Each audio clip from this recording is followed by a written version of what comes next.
Hola, buenos días. Bueno, soy Miguel Ángel Díaz Camacho, presidente de la Asociación Sostenibilidad y Arquitectura.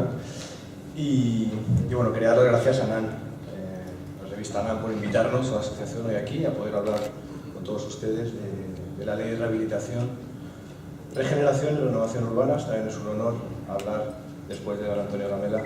Voy a ser absolutamente alemán con el horario y para proceder al debate posterior que él ha solicitado.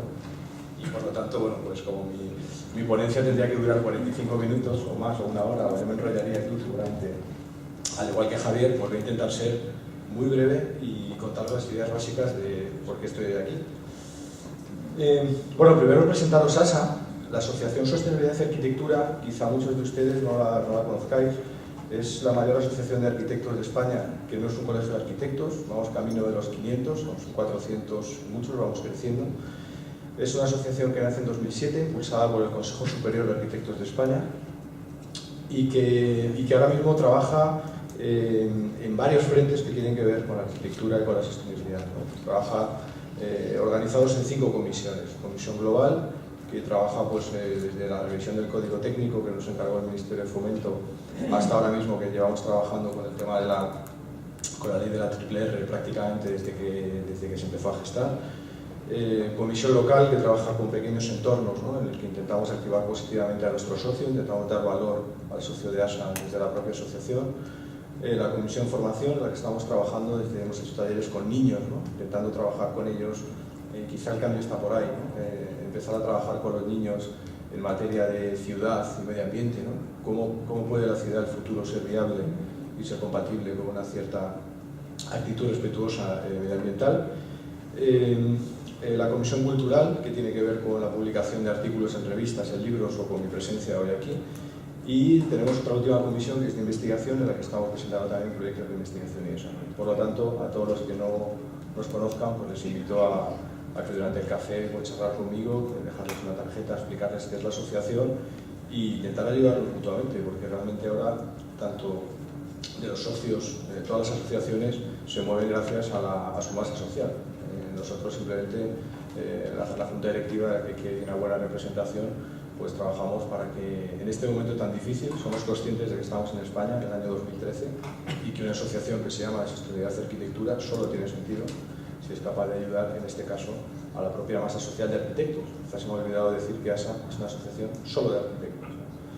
Tenemos amigos de ASA, tenemos muchísimas profesiones que ahora mismo surgen al calor de la propia asociación y que surgen al calor de la nueva manera de ser arquitecto, donde tienes que colaborar, pues no sé, tal como nosotros lo vemos, con geógrafos, con ingenieros, con antropólogos, con sociólogos, con ingenieros ambientales, con muchísima gente que se hacen amigos de ASA, pero cuando os decía que estábamos camino de 500 socios, somos solamente socios con derecho a voto, arquitectos, ¿no?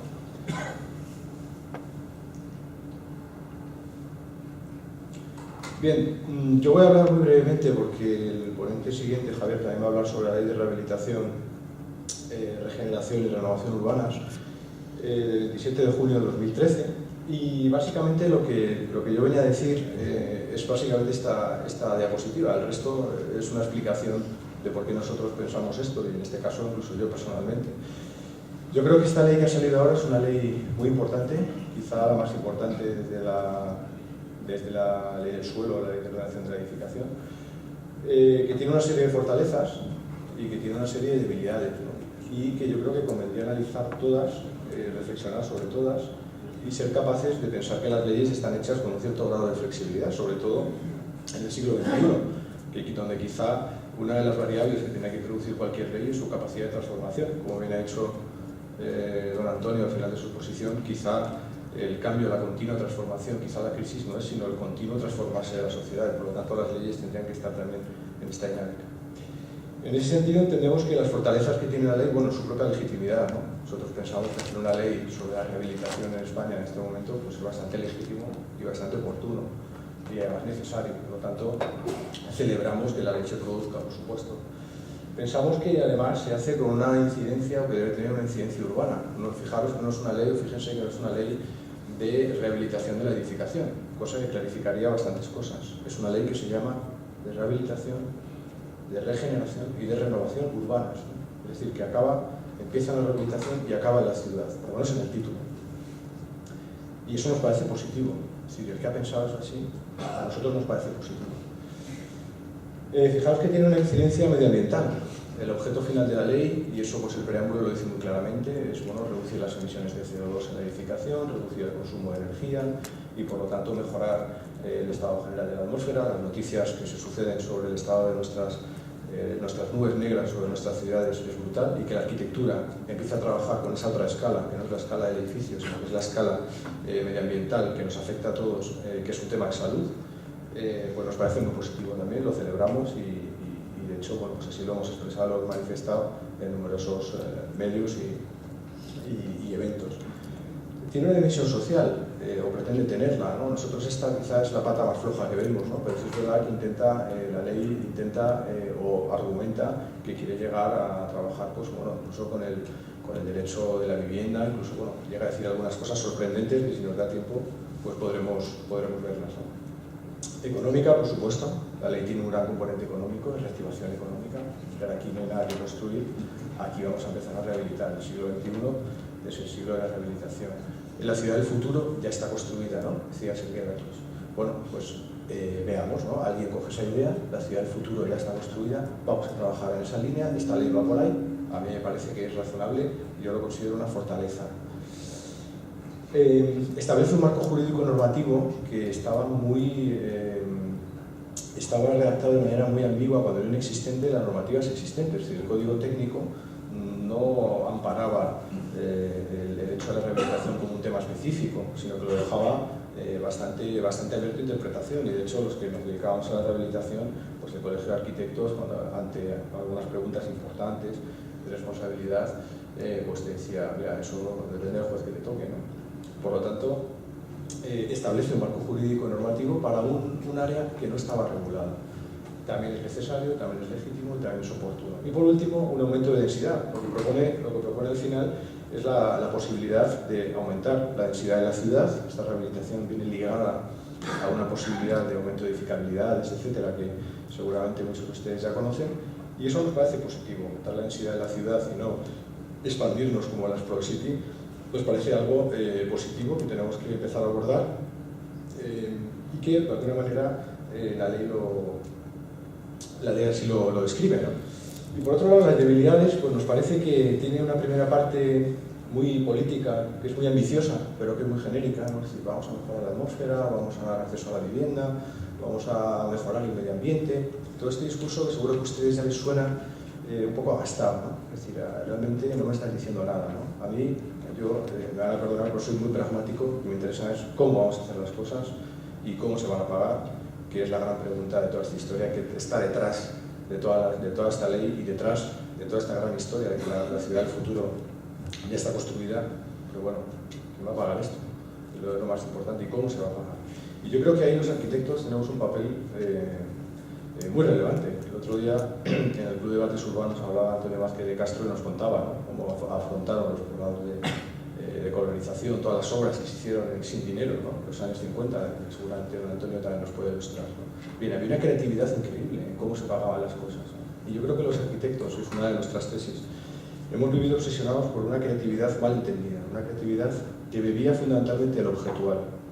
Y ahora mismo esa creatividad está saltando, o algunos arquitectos han vivido, ¿no?, con esa especie de ilusión o de esa especie de interés o de falso enfoque sobre un hecho que es la creatividad del ser humano. En la historia del ser humano ha sido importantísimo el hecho de la creatividad, inventar la rueda o inventar tantísimas cosas como es el molino hidráulico o es la máquina de vapor, ¿no? Son hechos fundamentalmente creativos, y la creatividad ahora mismo, yo entiendo que se tiene que desplegar hacia otras áreas. Una de ellas es la financiación.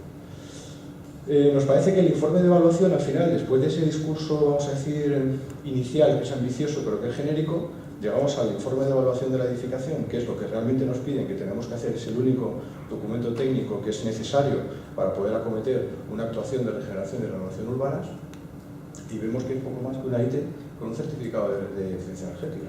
Decimos, pero bueno, ¿así vamos a cambiar todo lo que pretendíamos? Bueno, nos parece que es un poco limitado y que habría que completar ese informe de evaluación de la edificación. En ese informe de evaluación de la edificación nos parece que se hace un uso insuficiente de los sistemas pasivos. veremos si Javier nos comenta temas de energías renovables, que son las dos grandes patas que deben sustentar esa ciudad del futuro que ya está construida, la limitación de la demanda y el aprovechamiento de energías renovables dentro del ámbito exclusivo de la edificación. Nos parece que hay una indiferencia total hacia aspectos sociales. El propietario, usuario, solo aparece al final, cuando se dicen obligaciones, sujetos obligados, derechos de realojo, expropiación, no sé qué, un texto final bastante interesante que si nos da tiempo veremos. Fíjense que el tiempo vuelve a ser un factor indefinido. La ley no nos facilita, a nuestro juicio, un mecanismo que acelere las cosas. Lo dice, no, cuando una actuación de regeneración y renovación urbanas modifique el plan general de ordenación urbana, el lugar donde se inserta, nos manda a que se activen los mecanismos urbanísticos propios del municipio en el que estamos trabajando, es decir, estudio de detalle, plan parcial, llamar comunes. Por lo tanto, los que habéis trabajado en ese ámbito y sabéis los tiempos en los que se manejan,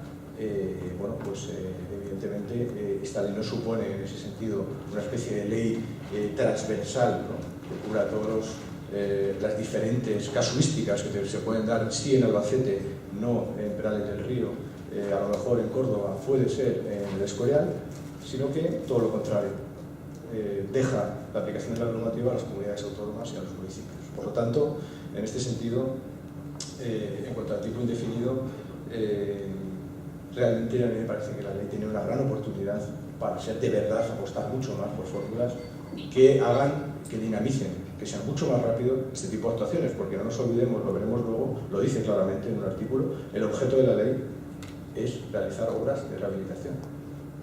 O sea, lo que quiere el gobierno y lo que queremos todos es reactivar la economía.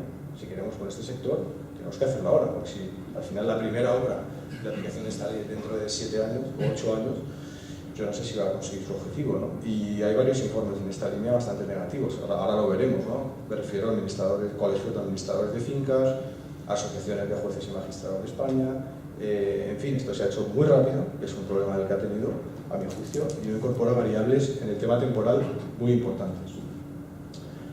Por otro lado, tiene una fórmula económica de difícil aplicación.